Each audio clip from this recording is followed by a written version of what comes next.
this project started, I have an interest in how we can use video in education. There's a lot of stuff online, YouTube, various venues that I already use. Like I need to change the brakes on my car, so the iPad sits right next to my car and I play the video and I pause it as I change the brakes out because it tells me exactly what I need to do.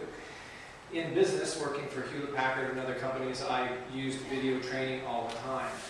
And then I started working in an education workspace, and all of a sudden video's this black sheet. And I was like, what's going on? Well, it's too expensive. It's too expensive.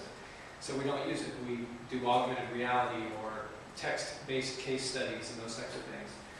So with that challenge, coming and working with a group for our social work program, they said, hey, we want to improve student engagement online. So we don't just want to take a residential class and turn it into, and just port it straight over to online. What can we do to differentiate this online experience? So we began talking, and with social work, it's a very visual work. You've got to be able to pick up on cues and colors and ticks that you can't pick up on a written case scenario unless it's so detailed you give everything away and you give them no room to think. So that was kind of the idea behind the experience that we wanted to give.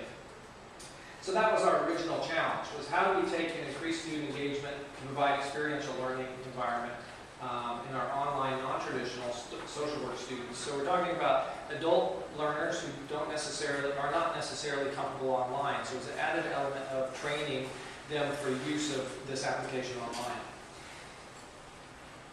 I'm going to pause for just a moment and thank everyone involved. Dr. Christopher Devers, he headed the research on this for me. The curriculum development team, our social work team that's supporting it for the online service, and then the conceptual development, working through Indiana Wesleyan has been an amazing opportunity to be able to do this. VRABS is just a little acronym for talking about virtual branching applications. We're really looking at this one on 4 scaffolds. Point of view movies, conversational agents, peer review, and reflective review. And the goal is to put them through a similar scenario, yet allow them to make their own decisions and suffer their own consequences, if you will, and then have them discuss what they learned. When we looked at doing these point of view vignettes, we wanted to base them on real life situations. So we roundtabled local social workers and just started to get them talking about their stories, which was fascinating in and of itself. So as we did that, we started looking at these stories, we started piecing them together to give a story arc. And what our goal is to tell a cohesive story throughout the entire program. So our students start as an intern, and they move from an internship all the way into a social work paradigm. And they do that through these experiential interfaces.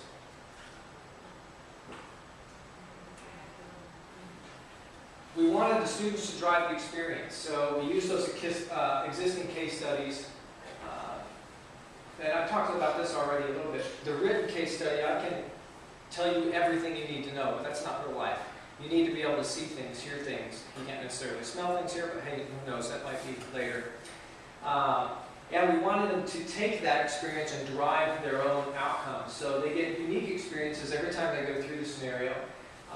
Decision complexity can be elevated. So if they make a decision against a learning objective and it's a lucky decision, it might escalate to another situation to make sure they know the knowledge. The other thing that we've allowed them to do inside the scaffold is to escalate a situation or de-escalate a situation. They may only get 1 or 2 opportunities to do that in an interaction with the video. The other thing we had to think about was, what if they click the wrong thing? We needed to have corrective video clips that would come back and tell them, hey, this is wrong, go here. So the magic of adaptive branching. We wanted them to have a common overall experience, but unique to them. So they might have a task to go get something. We're going to hopefully have time for a scenario piece here. But the goal might be, go get a document from this office. They all end getting the document, but their experience in gaining that document is different. So we wanted them to be able to have conversations with one another after the fact and discuss, hey, you made this decision. Maybe you should have done this based on this social work code of ethics. So everything's tied back to the learning objectives in the written curriculum. This isn't the entire coursework. This is just a piece of the coursework versus reading a case study. They experience this.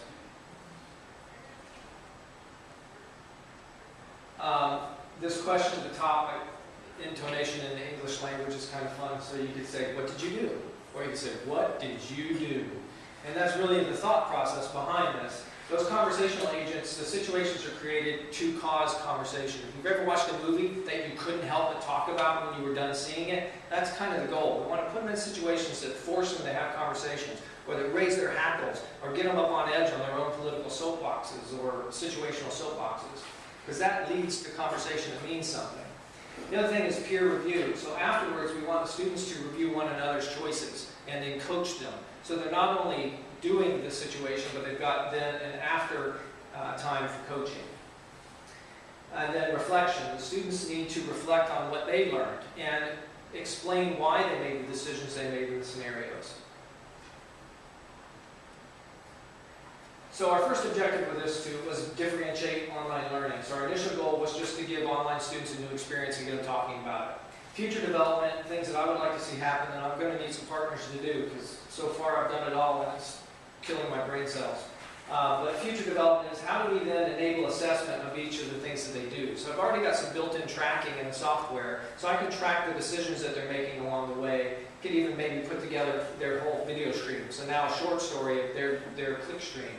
But I would love to do more with that. The software I'm using is Adobe Captivate, and it allows us to go to our learning management system, the LMS, and use Storm, which is a back-end application interface, or API, which allows us to then push information back into our learning management system, which ideally would allow us to track where they are in the process, where they are in the, so they could go away and come back to it. So still quite a bit of development that we want to do there. The challenges that still lie ahead for us is the fluid online delivery is a current challenge. How do we get these videos to play fluidly so that it seems like we're just having an interaction instead of all of a sudden I stop and you have to click on my chest to make me play again. So it's kind of that interactivity that we need still. We want to secure that with logins so they can get to that video. We want to force them to go forward through the video and not rewind back to change decisions. Ideally, HTML5 is going to do that, but we still have a lot of limitations. In the demo, I'll point out some of those. All right, enough talking. Let's try this. So this is, I'm going to jump through this, but I want to give you a feel of the experience.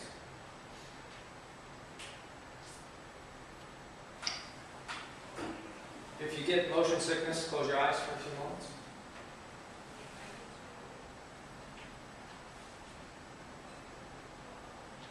Good morning, how can I help you? So at each stage along the way, they'll have to make some decisions. This is the tutorial because it's their first exposure, so you get this big click here animation that'll go away once you get further into the experience.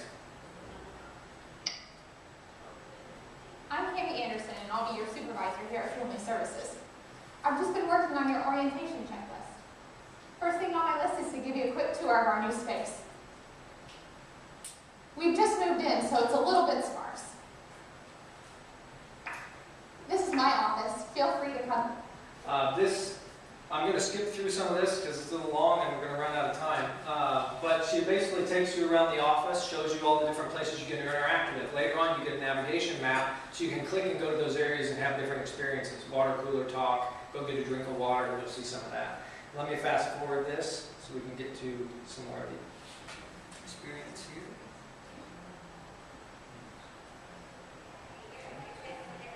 Again, this is all the tutorial.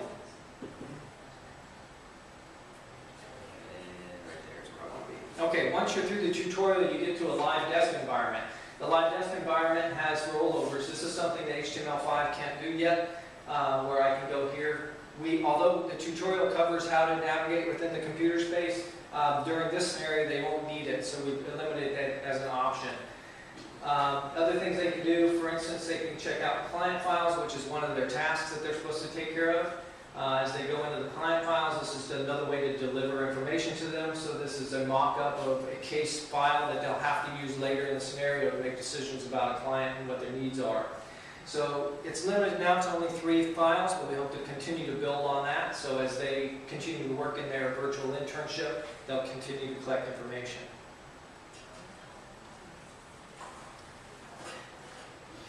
I guess, so you can hear it. So everything has built-in sound files, everything, animates and gives you sound effects, so hopefully it's an immersive environment. I forgot I was muted there. So the first experience of this is that they have to go and get go to the welfare house and get a document. So we'll play a little bit of this and give you a feel for it.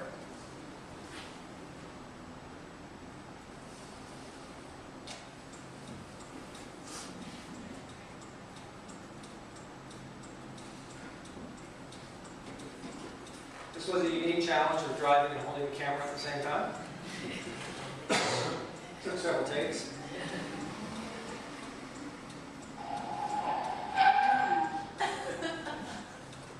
Now what's great is in Finland this translates because the sides of the road are the same in America. If I was doing it in New Zealand or Australia, I'd be in trouble because they're on opposite sides of the road.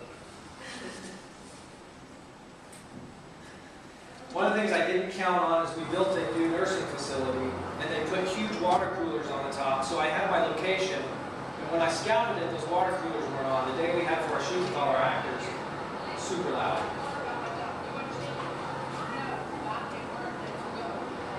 So it's hard to hear on this analysis. She says, don't say anything about my job. Keep your mouth shut, basically. And that plays into the scene.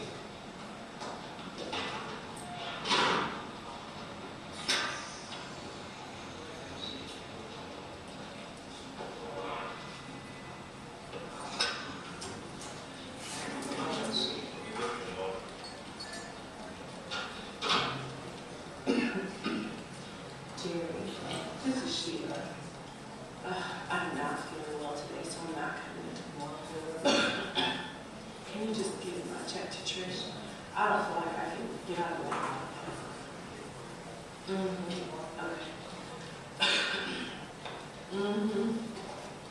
Okay. Bye. Listen, I don't care what you do, just be quiet.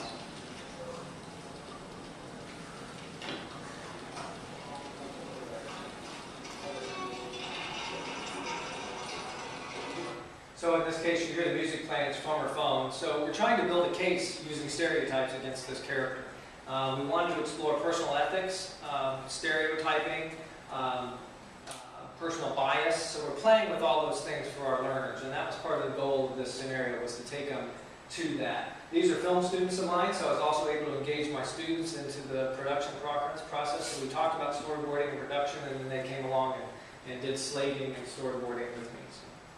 I'm going to skip ahead to our next decision tree. What you're not going to see when I skip is you notice this little girl starts to tear this book. And it gets more and more and more. And you're just made to sit there and watch, because that's what life is. And then it jumps to the next interaction. Now you've had other interactions to this point. I skipped quite a bit of the tutorial side of this. But then this is where you have to make a decision. 1, nicely ask the woman to stop the child from tearing the book. 2, nicely ask the child to stop tearing the pages. Do nothing and allow the child to destroy the book. And attempt to distract the child with the Rubik's Cube. Yes, Rubik's is spelled wrong. This is the alpha version. I have the correct spelling in a new slide, but it hasn't been uploaded here yet. So, and let's do this interactively. Who, by a show of hands, who says number 1? All right, how about number 2? All right, 3. Okay, number 3. And number 4. All right, well, the most votes was for number 2, so let's try number 2.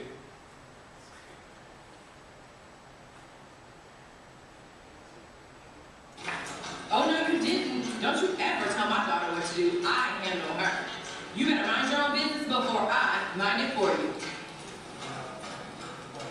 So now you're like, okay, now what do I do? What's my experience? The interesting thing is, everyone that's played this demo, the correct answer is do nothing.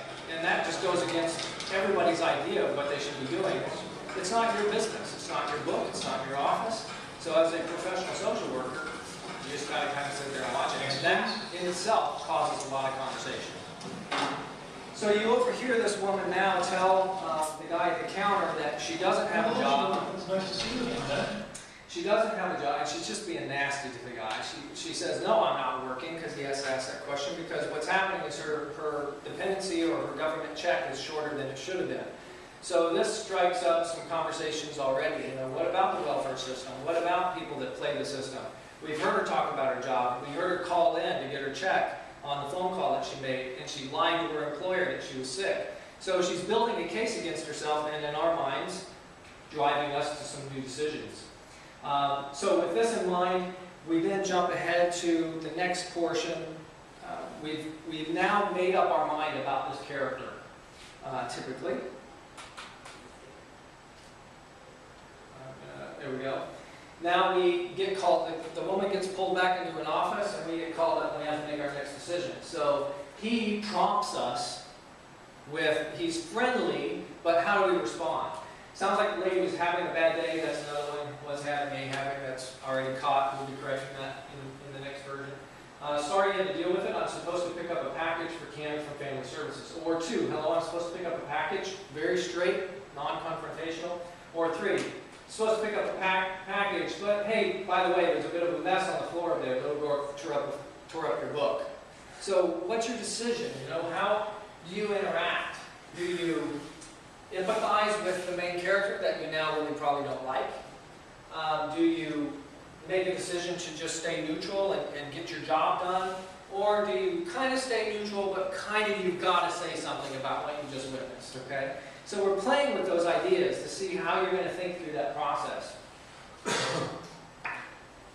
Let's see. Well, let's do this again. Number 1, show of hands. Which one do you want to do? How about number 2? Okay. 4. How about number 3?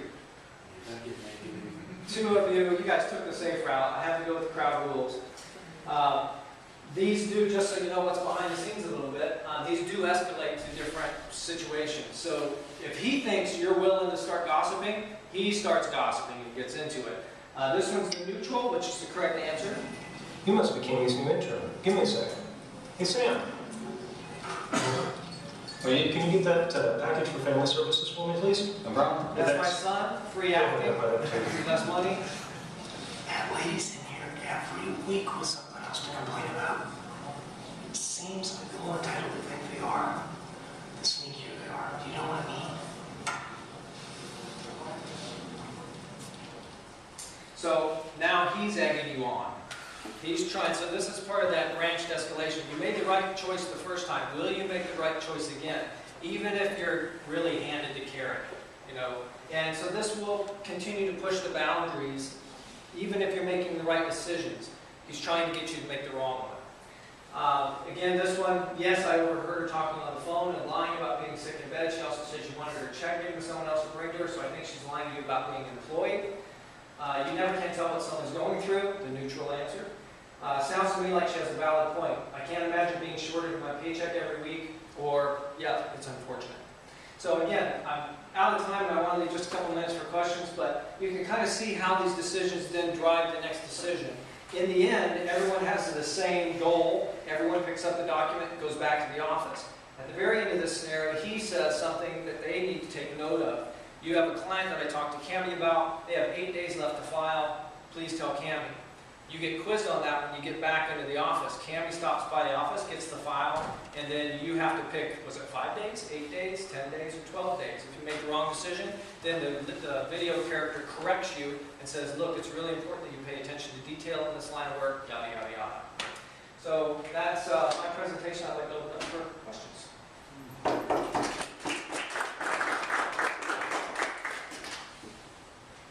Questions on the process or the system itself?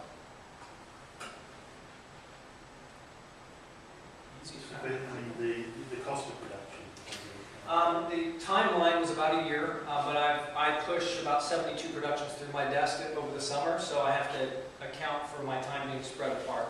Cost of production, we paid each of the actors $10 an hour, so I think this thing from a cost perspective of actors and food and that type of thing was around $300, so really not that much.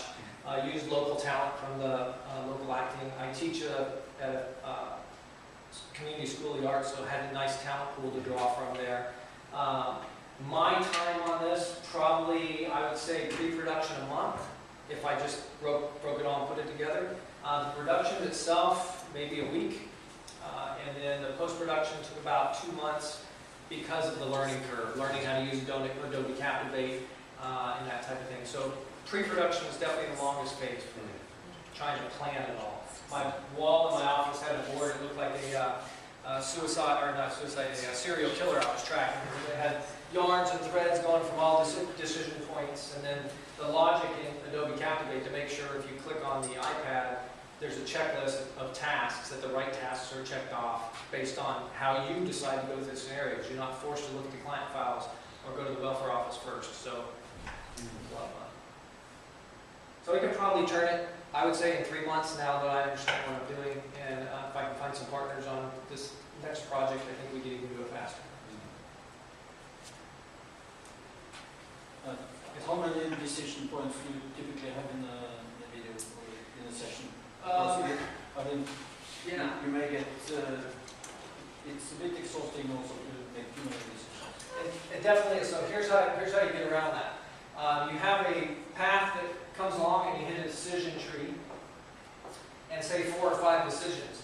Only 2 of these may branch to 3 other decisions. The rest of them will pass through. And then they all come back to a mutual next starting point. So they can have a different experience in here. So I might have 4, 5, 6, 7, 8, 9, 10 different experiences within this. Typically it's about 13 per interaction. But understand that this little the video experience that they each have before they get to the next common experience is only 20, 30 seconds long. It's just long enough for me to make a reply to you. So, or our character to make a reply and send you on to the next decision point. So there'll be a little video in here with the decision point. Then it comes to this next place and you move to your next decision trees. The same type of thing may occur here, but they all then come back to the next decision point. So it allows you to give a common experience for everyone to talk about while giving them unique interactions based on their own decisions inside that tree. This one I think had 5 separate points like this that then broke out, but they always come back to a decision tree. Yes? It's kind of similar to the game Walking Dead, or Yes, yeah, it is. Because it's all point of view animation. We looked at doing this with animated characters. There's a company called Virtual Learning Curve, VLC, out of New York. They were going to charge us upwards of about $300,000 to do the same thing. And I had already done all the logic work.